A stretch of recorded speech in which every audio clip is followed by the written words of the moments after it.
배달교회 성도 여러분, 한 주간도 잘 보내고 계신지요? 오늘도 수요 예배를 온라인으로 드리면서 은혜를 나누고자 합니다. 지난주까지는 솔로몬의 그 즉위 과정과 또한 솔로몬이 하나님께로부터 지혜를 얻고 이와 더불어서 부와 명예까지 약속받는 과정을 살펴보았습니다. 그리고 이런 지혜를 가지고 그 친자 확인 소송을 명쾌하게 판결함으로 인해서 백성들의 신망을 얻는 그런 내용을 살펴보았습니다. 이제 오늘은 솔로몬 왕국이 아주 굳건한 반석 위에 세워지는 그런 모습을 우리가 살펴볼 수가 있는데요.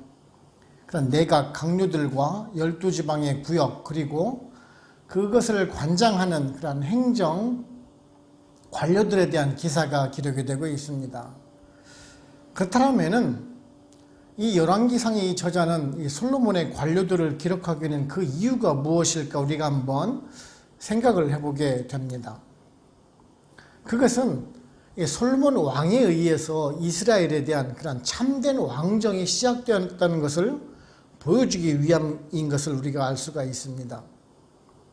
이전에 왕이었던 사울 왕의 시대에는 각 지역에 흩어져 있던 그런 지파들을 그런 동맹 관계로 규합을 하고 이방 국가들에 대한 전쟁을 벌임으로 인해서 왕국의 그 기틀을 마련을 하였습니다. 그리고 이제 두 번째 다윗 왕의 시대에는 그 이스라엘이 진정한 그 왕국으로서의 면모를 갖추기 시작했다라고 우리가 볼 수가 있을 것입니다.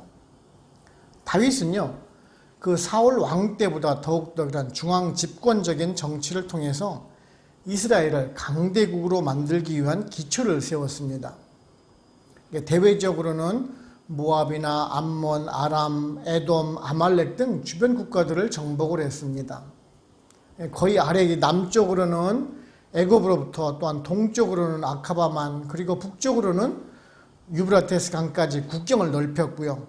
또한 여부수 족속이 자리 잡고 있었던 그 예루살렘을 정복함으로 인해서 영구적인 수도로 만들기도 하였습니다. 근데 여기 이제 솔로몬은 더욱 부강하고 태평성대를 이루는 그야말로 이스라엘 역사상 그 최대의 전성기를 이루게 된 것입니다. 이에 각 행정 내각과 또한 행정구역의 분할 그리고 그것을 관장하는 그 행정 관료들을 임명함으로 인해서 나라를 효율적으로 다스릴 수가 있었던 것입니다. 오늘은 우리가 이런 모습을 살펴보면서 우리들에게 어떠한 은혜를 주는지 한번 알아보도록 해보겠습니다. 첫째는요, 우리 성도는 하나님의 부르심에 성실하게 응답을 해야 합니다. 오늘 말씀 1절을 보시면은 솔로몬 왕이 온 이스라엘의 왕이 되었고 라고 말씀을 하고 있습니다. 그렇습니다. 이제 그 새로운 시작을 알리는 그 서막이 올랐음을 말씀을 하고 있습니다. 이스라엘의 그 세 번째 왕으로 솔로몬이 이제 왕이 되었습니다. 아시다시피 처음에 왕이었던 사울 왕은 베냐민 지파의 왕으로 시작을 했습니다. 그리고 다윗은 유다 지파의 왕으로 시작을 했습니다. 자신들 지파의 그 지지를 얻어서 왕이 되었고요. 처음에는 다른 지파들의 반발이 무척 많았었지요. 그리고 또한 이를 통합하기 위해서 많은 노력을 한 것을 볼 수가 있습니다. 근데 이제 솔로몬은 그 연합된 이스라엘의 전 지파의 왕으로 등극을 하였다라는 말입니다. 솔로몬으로 봐서는 그런 개인적으로는 아주 영광스러운 일이기도 하지만은요, 한편으로는 부담이 될 수도 있는 것이기도 합니다. 앞서서 백성들이 솔로몬의 지혜의 판결을 듣고 나서 두려워했던 것처럼 솔로몬도 역시 또한 온 이스라엘의 그 왕으로 등극하고 있는 것이 두려운 마음이 있었을 것입니다.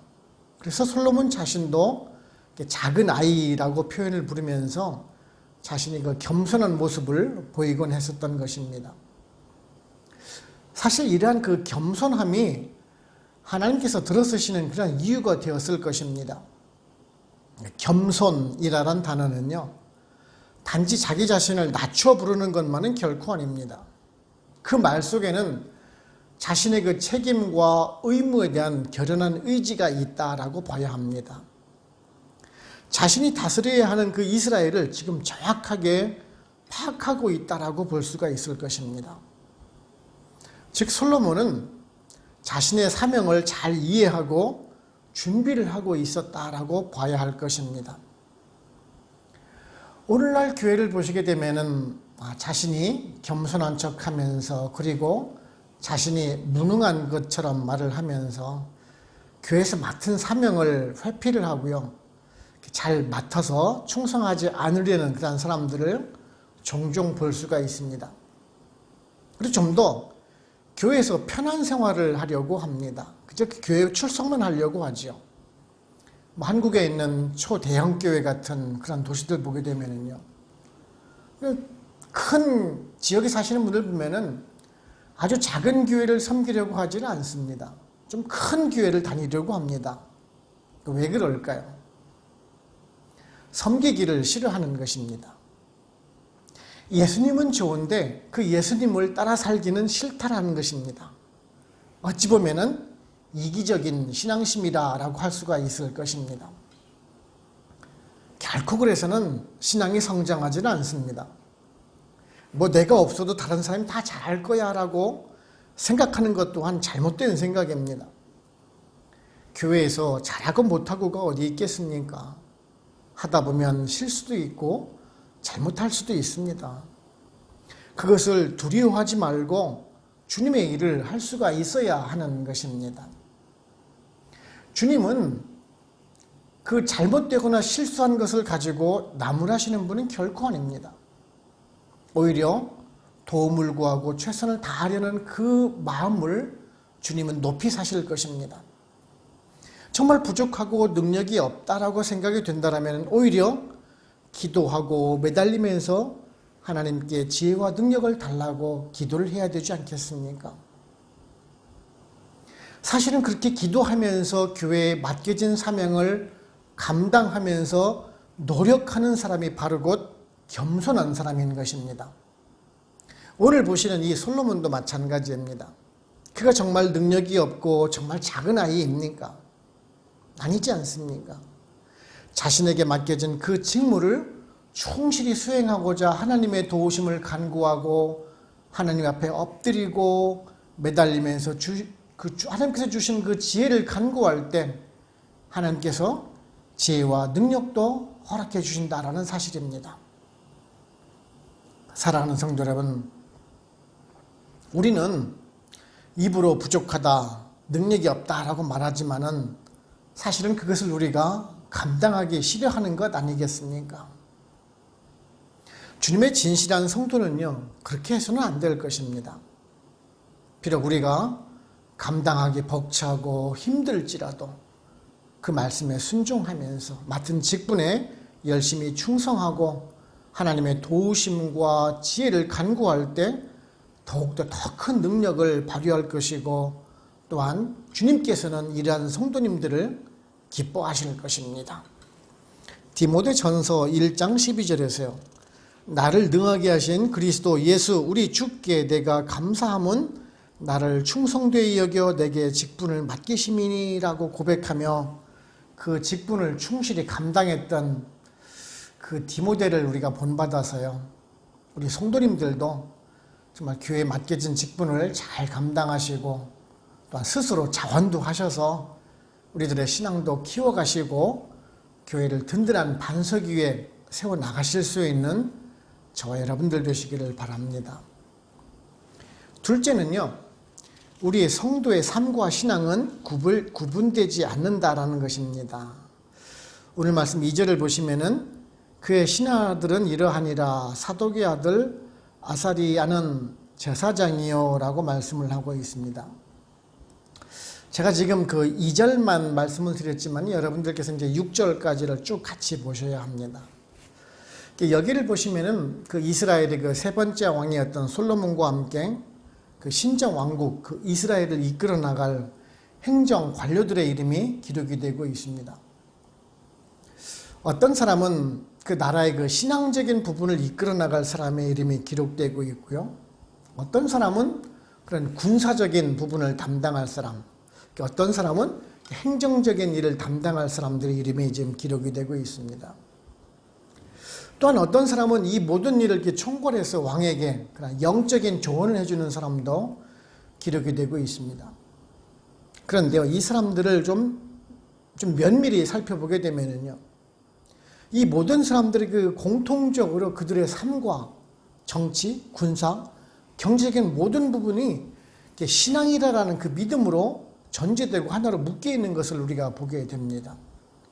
보시게 되면은요, 사사의 아들, 제사장의 아들 모두 다 그 가족들이 그 신앙을 이어받고 있는 사람이라는 것을 알게 됩니다.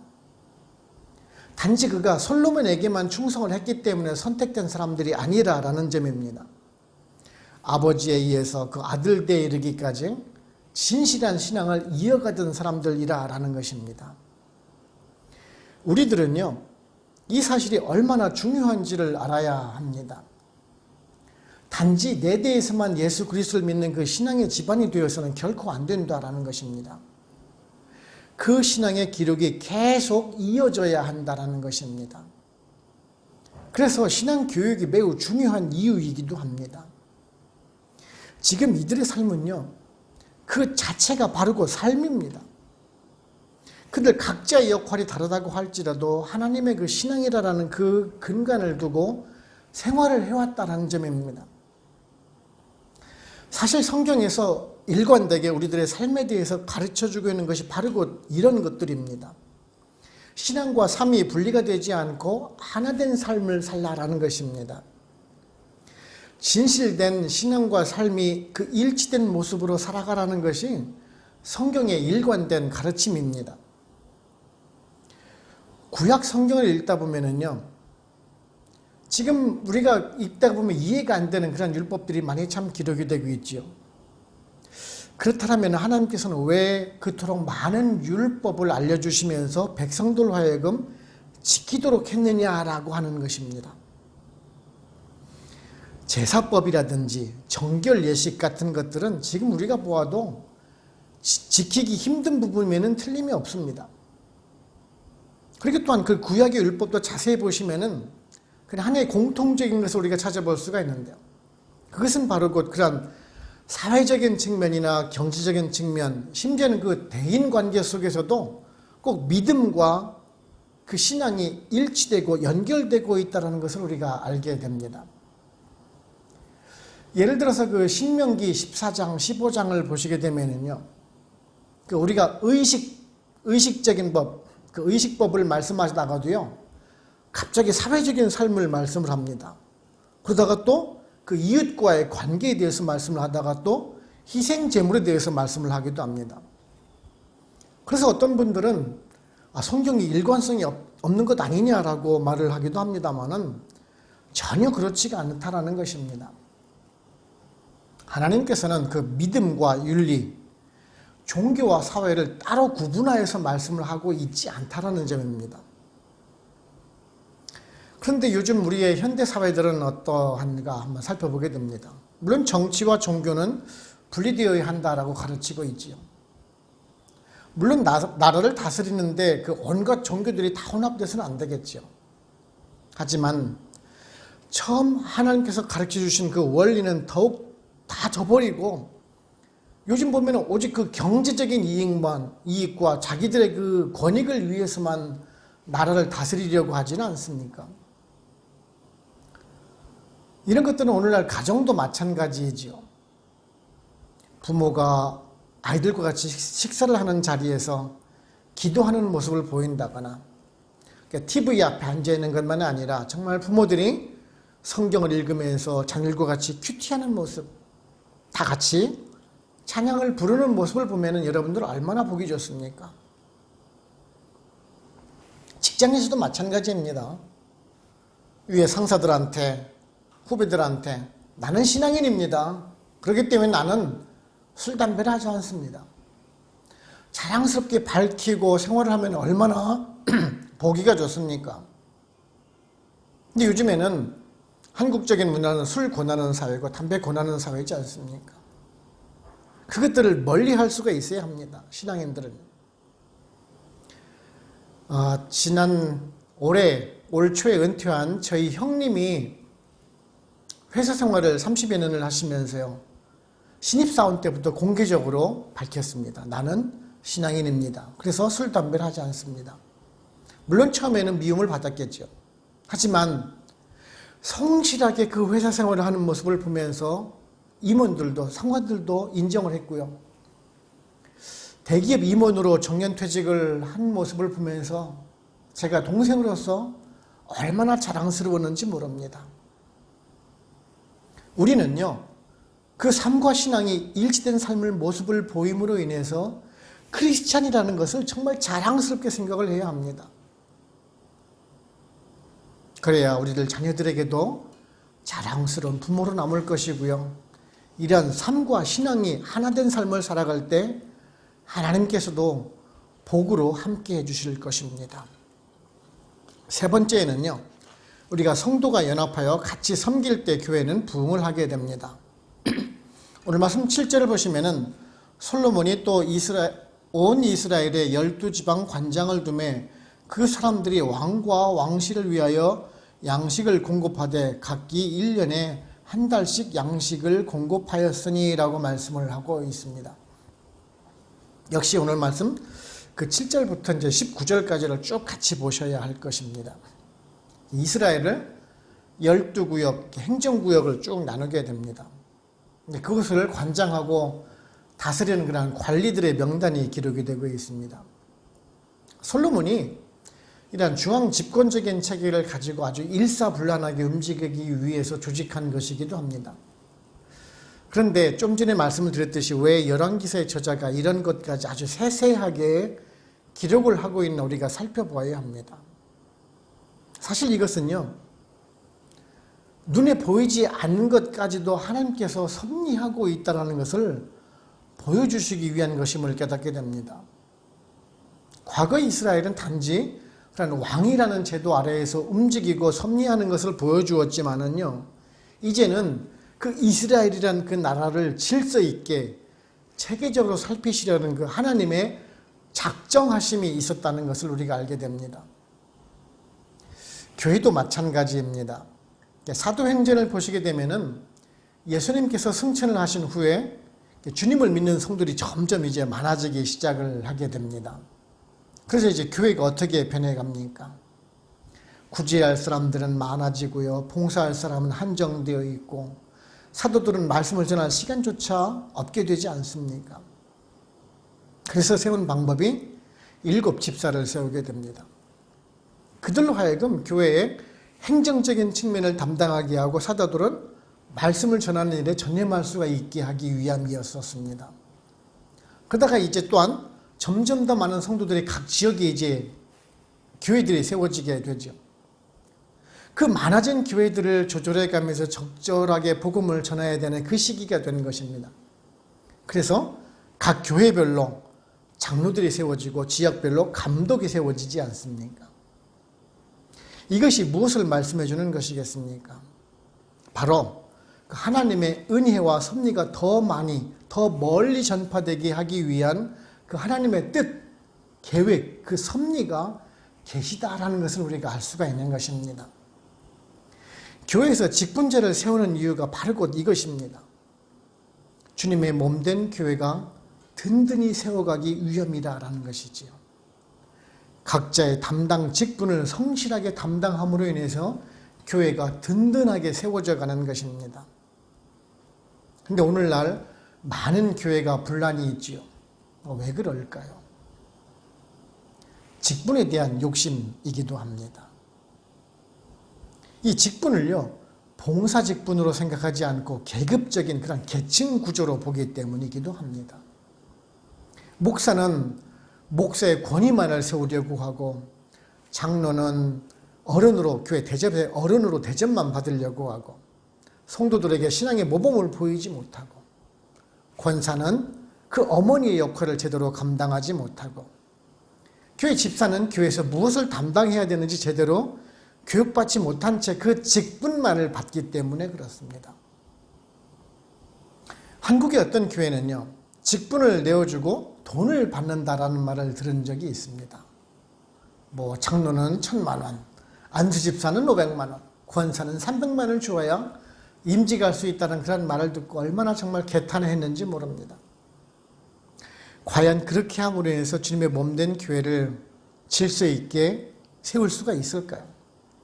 직분자가 많으면 교회가 바로 성장할 수 있을까요? 아닙니다. 오히려 분란만 가속시킬 뿐이다라는 것입니다. 교회가 교회답지 못하게 하는 바로 곧 그 지름길입니다. 직분은요, 은혜로 하나님께서 주시는 것입니다. 우리들로 하여금 섬기라라고 주시는 것이에요. 그래서 그 이름 말 따라 직분, 그 직을 나눈다라는 말입니다. 교회에서 해야 될 일을 서로 나누어서 분담한다라는 말입니다. 그런 계급적인 직책이 결코 아니라라는 말씀이에요. 목사는 목사로서의 말씀 전하는 일을 해야 되고요. 장로는 교회 어른으로서 성도들에게 바른 신앙 지도를 해야 되고, 권사는 교회 어머니로서 보듬어주고 다독이는 역할을 해야 되고요. 집사는 교회 행정적인 일을 맡아 함으로 인해서 서로 분담해서 교회를 세워나가는 것입니다. 그 직분을 넘어서 서로 간섭하려고 하고, 혹은 그것을 계급이라고 생각하려 해서 일도 하지도 않는 직분자가 있다라면은 그것은 바로 곧 그 하나님의 일을 하지 않는 것으로 인해서 오히려 하나님의 진노를 살 수 있다는 것을 우리는 명심을 해야 합니다. 모든 것은 그 하나님의 창조 질서 이후에 그 하나님의 간섭하심이 없는 것이 없고 한 점의 오차 없이 이루고자 하신다는 것을 우리는 알아야 합니다. 그러기에 우리들은요, 그 하나님의 능력의 손에 붙잡혔을 때 충성을 해야 합니다. 그 만물을 질서 속에서 세우시려는 그 하나님의 뜻에 순종하고 충성함으로 잘 감당해 나가야 하는 것이 바로 곧 그 직분인 것입니다. 제가 결론적으로 말씀을 드리겠습니다. 이제 곧 연말이 다가옵니다. 세상 사람들은 추수감사절 이후에 크리스마스에다가 연말 연시를 앞두고 들떠서 유흥, 그 향락에 빠지기가 쉽습니다. 근데 사실 교회는 12월 달이 제일 바쁜 달이기도 합니다. 올 한 해 헌금해 주셨던 내용들, 그리고 또한 사용했던 그 경배들에 대한 그 결산은 물론이고요. 내년도에 사용할 예산도 수립을 해야 합니다. 또한 교회 그 직분자를 세우기 위한 그 준비도 해야 합니다. 그래서 우리 교회도 12월 중에 이제 항존직 회의를 통해서 올해 결산은 물론이고 내년도 계획을 세우고요.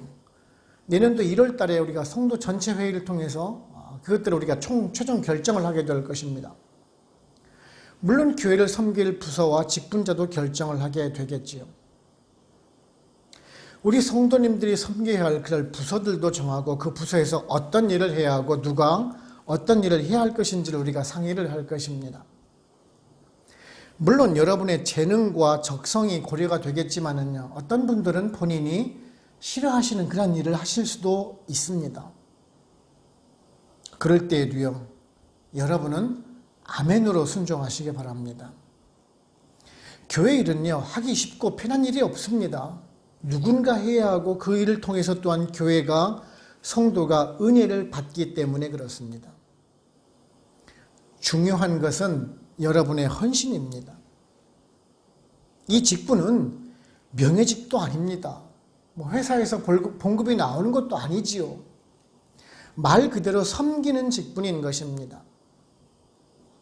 하지만 여러분을 통해서 주님이 기뻐하신다는 것을 꼭 명심하셔야 합니다. 우리가 신체의 어느 한 부분만 움직인다고 해서 우리가 건강하다라고 말을 하지는 않습니다. 각 부분이 정말 정상적으로 움직이고 활발할 때 건강하다라고 말하는 것처럼 우리 교회도 각 성도분이 각 직분을 잘 수행함으로 인해서 정말 건강한 교회가 되었으면 좋겠습니다. 우리 교회가 정말 아프리카의 작은 교회고 성도도 얼마 되지 않아서 여러 가지 일들을 한 사람이 다 해야 되지만 우리들의 그런 우리들이 충실히 그것을 감당함으로 인해서 주님의 몸된 교회인 이 베델교회가 정말 든든히 서가고 부흥성장을 해서 먼 후대에 우리들의 후손이 다시 이 교회를 섬길 때 우리들의 섬김이 본이 되기를 원합니다. 여러분들을 통해서 놀라운 하나님의 축복의 역사를 경험하는 교회와 성도님들 되시기를 주님의 이름으로 축원을 합니다. 기도하겠습니다. 하나님 아버지 감사합니다. 오늘도 말씀을 통해서 저희들에게 교훈을 주시니 감사합니다. 솔로몬이 제사장과 군사령관 그리고 행정관료를 세우는 모습을 살펴보면서 하나님 나라를 그런 세워가는 그런 섭리를 배우게 됩니다. 이와 마찬가지로 교회도 우리가 직분제를 세우고 섬기며 봉사토록 함은 이를 통해서 주님의 몸된 교회를 세우고 하나님의 영광을 높이기 위함임을 또한 우리가 깨닫습니다. 이제 베델 한인교회도 이제 다음 달이면은 새로운 조직과 봉사부서를 결정을 하게 됩니다. 우리가 이 모든 과정을 통해서 우리 성도님들이 더욱더 교회에 헌신하며 충성함으로 인해서 더욱더 주님의 교회가 든든히 세워나가기를 원합니다. 우리들의 작은 헌신과 충성이 교회를 든든한 반석에 세워나가는 초석이 되기를 원합니다. 우리들이 정말 귀찮고 힘든 일이라 할지라도 우리가 자원하는 마음을 주시옵시고 헌신하는 마음을 주셔서 비록 아프리카 작은 교회일지라도 하나님 나라 확장에 사용되는 귀한 도구로 우리를 사용해 주시기를 소원을 합니다. 오늘도 말씀을 주심에 감사하고 예수님의 이름으로 기도드립니다. 아멘. 축도를 마칩니다. 지금은 우리를 죄에서 구원하시는 예수 그리스도의 은혜와 하나님 아버지의 크고 크신 사랑하심과 성령님의 인도하시고 역사하시고 보호하시고 우리와 같이 교통하심이 베델 한인교회 모든 성도님들과 그들의 가정과 직장, 사업체 그리고 선교지와 베델교회 위에 지금으로부터 영원토록 함께 하시기를 간절히 축원하옵나이다. 아멘.